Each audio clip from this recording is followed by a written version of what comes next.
Of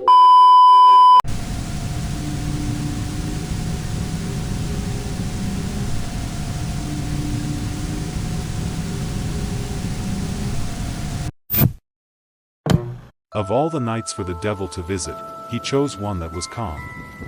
No great storms, no loud bashes of lightning and thunder.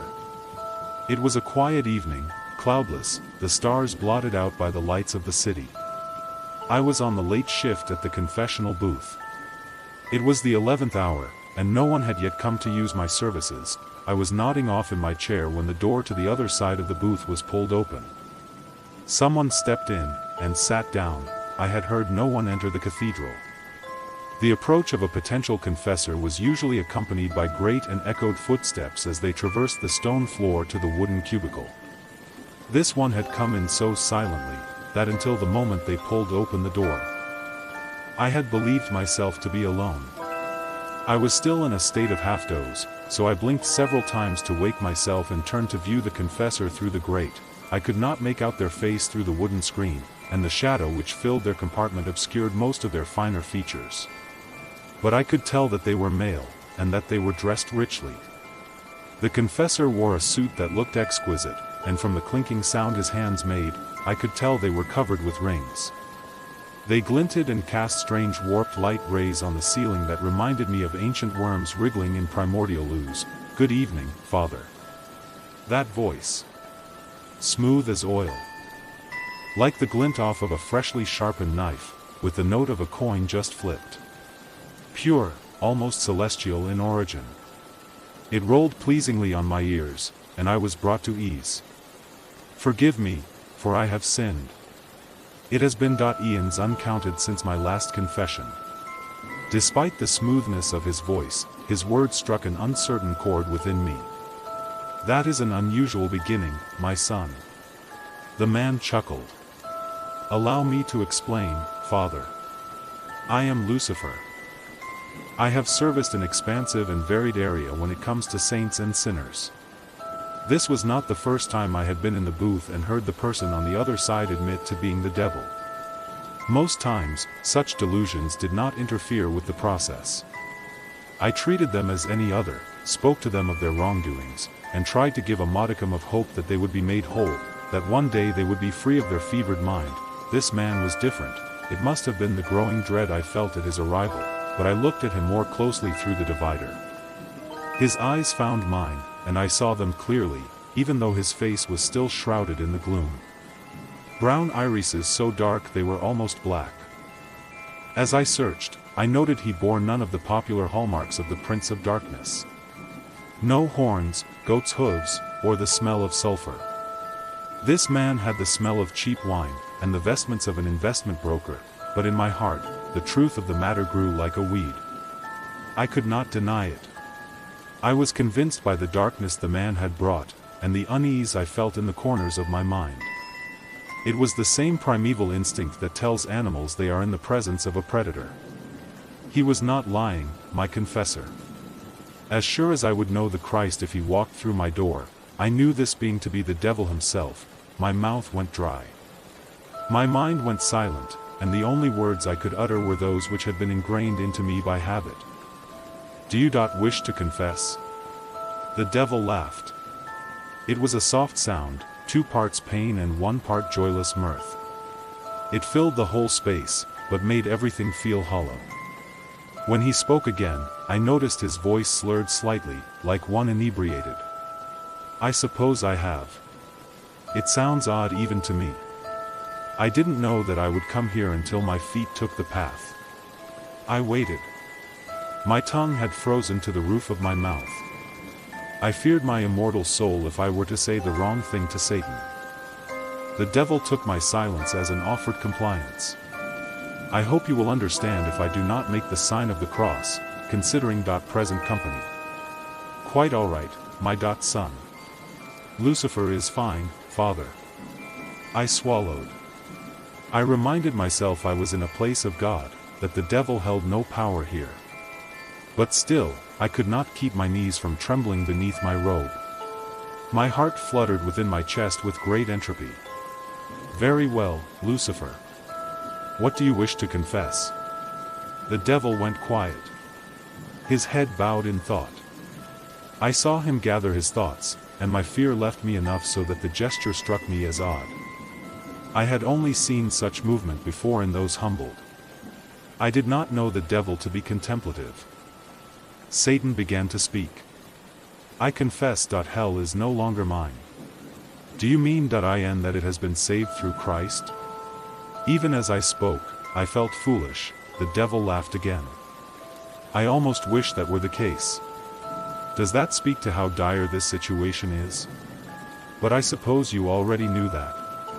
I am here after all. I waited, but the pause continued. How then is hell no longer yours? The devil did not answer for a moment. I heard him sigh, and heard the clink of gold as he wrung his hands together in his lap. What do you know of my history, Father? You fell from heaven. You rebelled against God. You seek to destroy His work. You've studied your own book. Well done. But it is correct in that regard. Yes, I rebelled against God, and yes, I was cast down because of it. The devil took another moment. The initial fear of him was wearing off. As my mind began to work, I again questioned the strangeness of our meeting. I had expected something more like staring into the jaws of a lion. Instead, it was like seeing an old, ill-met acquaintance. The devil spoke again. Yes, I confess, I wish to take control of God's kingdom. I confess to the sin of ambition, if such a sin even exists. I believed I could do better, so wasn't I morally obligated to see it through? Even when I was cast down, I still gathered legions to my side. What was that you people said all those years ago? That God incarnate would come down and allow himself an ignominious death. A fool's bet, I said. I had met God. He would not do it. He could not do it. He was soft. He could not even bring himself to destroy me, and I had done many things to deserve such a punishment. God had limits. But he did do it. My own boldness surprised me. I saw the devil turn to look at me. The unnerving idea came that not only could he see me in perfect detail behind the screen, but that he could see through my very skin and into the darkest desires of my soul. When he spoke, his voice was soft, and I felt that sense of danger return to me. Cold sweat broke out across my brow. The devil's voice barely broke above a whisper. Yes. He did. For a moment, I held my breath, praying silently to Christ to preserve me. I felt no calming sense of peace. Only the stillness of a deaf heaven. The devil remained quiet as he continued. I take no offense, Father. You are not the first to speak those words to me. The minute Christ rose from that tomb, I lost what control I had over my subjects. In their eyes, I was wrong, no longer to be trusted. Odd, considering they were the ones to give me the moniker Lord of Lies. Mammon was the first to rebel. He led the most away. That made everyone bolder, and Lilith left soon after. Then there was Baal with his priests that seemed to serve everyone and anyone just for some small notoriety. He had never gotten over that Elijah debacle. Felt like he needed to prove himself. They all slaughtered each other. Hell was bathed in the blood of demons for almost a century. And is this why you have come to me? I shivered as I felt the devil's gaze upon me once more. Patience, Father. Isn't that what you preach? It was silent for a long time. I forced myself to remain quiet. I had begun to sweat, even though my cubicle felt icy cold. I was left with nothing. None of my subjects remained loyal. I was watching the battle for hell as a spectator. No one rallied to my banner. No one remained loyal to the one they had elected as Lord. Somehow among my own people I had fallen a second time. It was inexcusable. But I had nowhere left to turn. No manner of recompense. He stopped speaking again. But this time, I felt something more than just dread. A great turning point. Suspended above us. I do not profess the gift of prophecy, the feeling inside of me was not so divine. I felt some insanity compel me. Some unevolved part of myself begging for him to stop, to halt the confession and not to hear any more. I knew that if I continued to listen, I risked stepping over the precipice of insanity and into the roiling waters of psychosis. I held my soul in one hand, haggling with infinity for the price of a devil's story. In my foolishness, I disregarded it all. I stayed silent and ushered in my own damnation. Father, the devil's voice was soft again. Do you know there are depths deeper than hell? Darknesses where even I have not ventured? The folly of the learned man is he thinks he has gone further than all else. I share his shame. In my search for the power to crush the rebellions of hell, I stumbled on that which I should not have even considered. Things God himself would not challenge. Things that were meant to remain untouched. Through the screen, I saw the devil look down to his hands, almost as a child confronted with their own misdeeds. They were rumors at first. Odd mentions, stories forgotten. But I searched them, and as I investigated, those rumors grew into theories, and then into realities. Underneath the bedrock of creation was might untapped. I was certain of it. With that certainty, I went into the dark, and wandered for a century. The devil turned to look at me again. In the shadow, I saw his eyes clearly, as I had before. In them, I saw the seeds of madness, but something else. Something embedded deep in the loam of his pupils, fear, I found. Things. Entities that existed before God himself. Creatures whose names I would not utter even in the full light of day. Beings twisted with a greater malice, a primal pain that substituted comprehension for raw power. They understood nothing but the desire to pull every organized molecule and subparticle into a storm of devastation. The devil's voice hitched. He swallowed. In the early days, would have never, but I was desperate. I became aware of an empty feeling around me. A void that grew stronger in the devil's silence. In the booth, I felt the sight of 1,000 eyes upon me, and I wished to hide. But I could not. I knew I could not. I had stepped over the threshold, and in discerning these beings, I had given them the power to see me as well. Lucifer continued. I tried to tell them, my old subjects. I warned them of what would happen if they persisted in their petty war. I was the true master of hell. I had built this place up from rubble, in the very defiance of God himself. And still they dismissed me. When I told them of the great evil I had at my fingertips, they did not believe me. They thought my mind broken. Imagine that. In the devil's next pause, I hazarded a moment to speak. I could no longer exist in silence without fearing my own annihilation to beings unseen. What did you do? Through the screen, I saw the devil look down to his hands, almost as a child confronted with their own misdeeds. They were rumors at first. Odd mentions, stories forgotten. But I searched them, and as I investigated, those rumors grew into theories, and then into realities. Underneath the bedrock of creation was might untapped. I was certain of it. With that certainty, I went into the dark, and wandered for a century. The devil turned to look at me again. In the shadow, I saw his eyes clearly, as I had before. In them, I saw the seeds of madness, but something else. Something embedded deep in the loam of his pupils, fear, I found. Things. Entities that existed before God himself. Creatures whose names I would not utter even in the full light of day. Beings twisted with a greater malice, a primal pain that substituted comprehension for raw power. They understood nothing but the desire to pull every organized molecule and subparticle into a storm of devastation. The devil's voice hitched. He swallowed. In the early days, would have never, but I was desperate. I became aware of an empty feeling around me. A void that grew stronger in the devil's silence. In the booth, I felt the sight of 1,000 eyes upon me, and I wished to hide. But I could not. I knew I could not. I had stepped over the threshold, and in discerning these beings, I had given them the power to see me as well. Lucifer continued. I tried to tell them, my old subjects. I warned them of what would happen if they persisted in their petty war. I was the true master of hell. I had built this place up from rubble, in the very defiance of God himself. And still they dismissed me. When I told them of the great evil I had at my fingertips, they did not believe me. They thought my mind broken.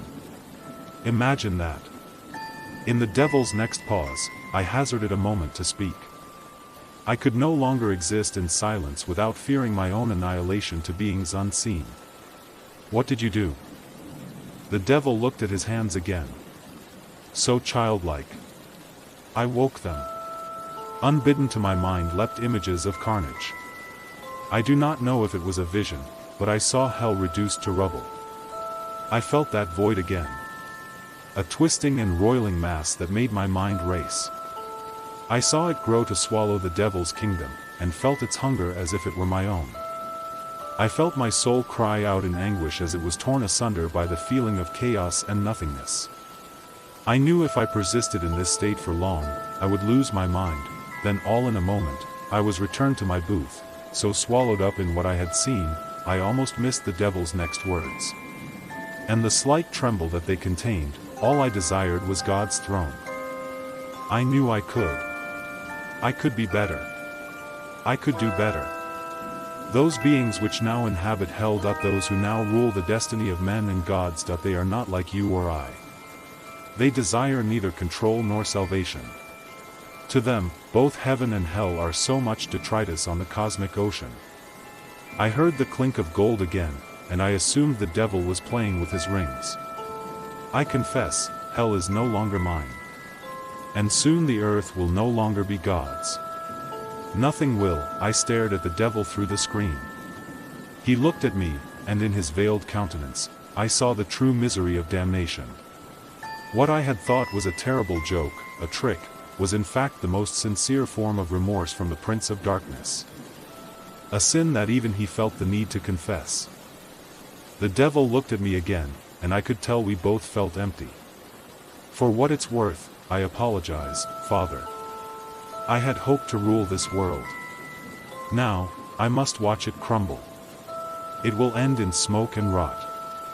The very gates of heaven will rust and disintegrate. The bodies of angels will lie in the streets to fester. The demons already lie in the dust. A day, a week, a millennium, who knows when what I awoke will ascend. But mark my words, it will ascend. And I will be sole witness to the ending of God, a lone atom in the chaos of uncreation. That is my cross. And I will bear it forever. The devil paused, then continued. This is all I can remember, Father. I am sorry for this, my greatest sin. For a moment, I was so swallowed up in hopelessness, that I forgot to offer penance. But what penance could I offer? When I looked through the grate again, the devil had left. I stumbled out and tried to follow him, but found no trace. No evidence he had come and conversed with me.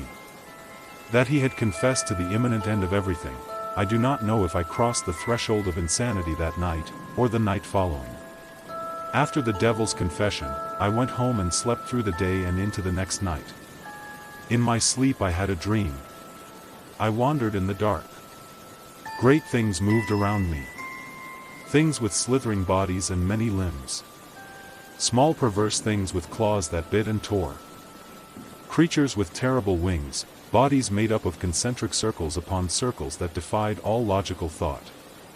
They were separate, but conjoined into one great being that overswept all. Before me appeared a great throne made from dark stone.